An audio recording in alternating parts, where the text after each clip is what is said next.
all, and thanks for being here. Thanks for coming. I will take no more than 10 minutes. I will spend the next 10 minutes to tell you about the virtual tire development in Bridgestone and how we are developing and continuously enhancing for a decade now tools and methodologies to support the virtualization of the development process in Bridgestone. Indeed, we are taking an important step forward in terms of efficiency and, as we are going to see in the last part of my presentation, in terms of sustainability, by using detailed tire models, developing in-house tire models, or when possible, even enhancing the commercial ones, implementing complex physics-based simulations, and recently also data-driven AI-based tools, so that we are now capable to design and test a tire in a fully virtual environment.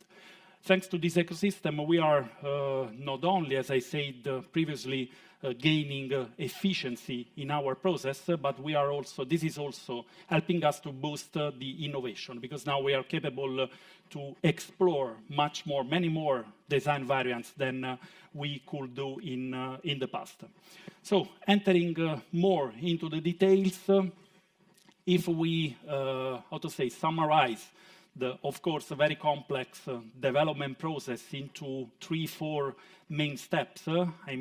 Design of the tire, indoor testing, outdoor testing with the final subjective assessment by a professional driver. What we have done over the years is to virtualize each of those steps.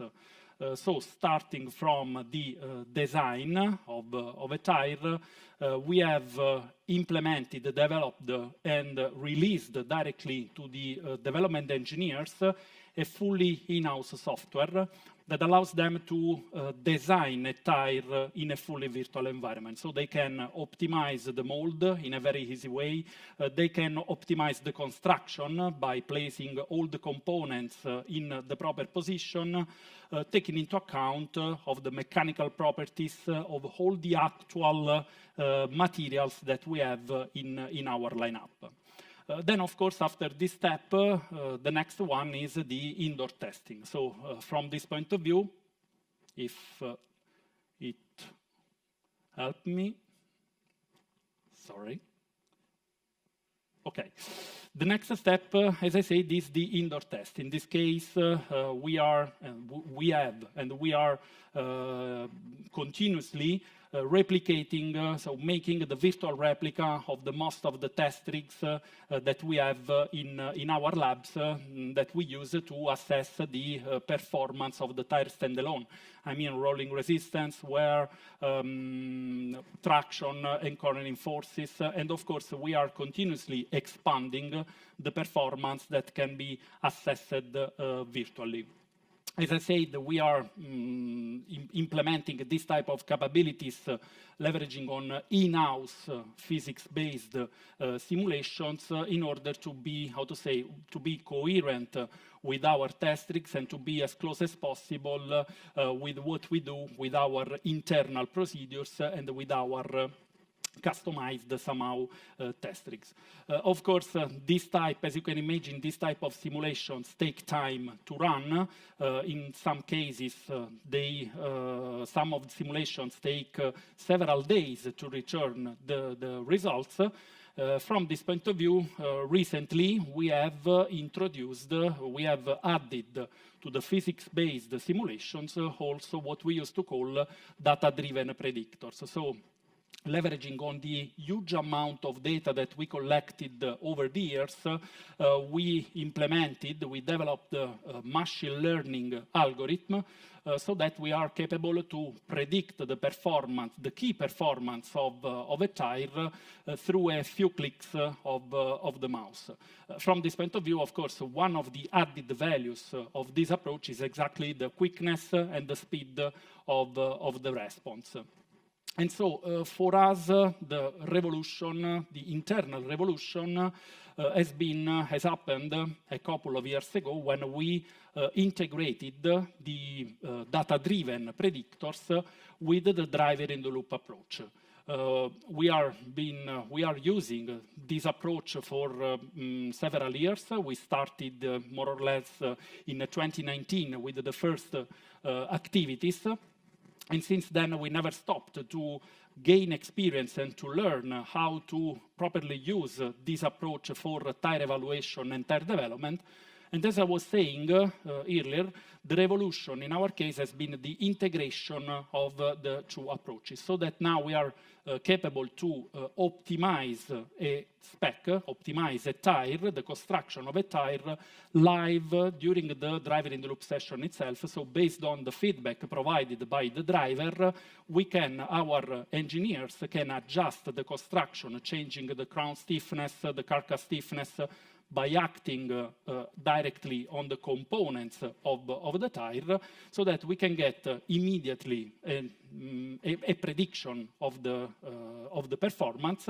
These predictions are then translated into a new tire model that we can upload real time on the driving simulator, and so to be assessed again by the driver in this loop, so that, as I said, we can optimize the tire in a very efficient way. We have been applying this methodology, as I said, for several years. To give you, some numbers, in the last 1 year and a half, we have applied this methodology, this workflow, and in some cases jointly with up to 10 different OEMs. We are very satisfied about the results because we are getting very satisfactory outcomes, so that we realized that it's now time to have it on premises. So for this reason, now in this period, we are just now installing a driving simulator, a dynamic driving simulator in our technical center in Rome that will be operational within the end of the year. And so for sure, we are looking forward to having it, because in this way, we are sure that we can scale up even further, boost and scale up this methodology and this workflow. So, thank you. Just before I conclude, just some numbers.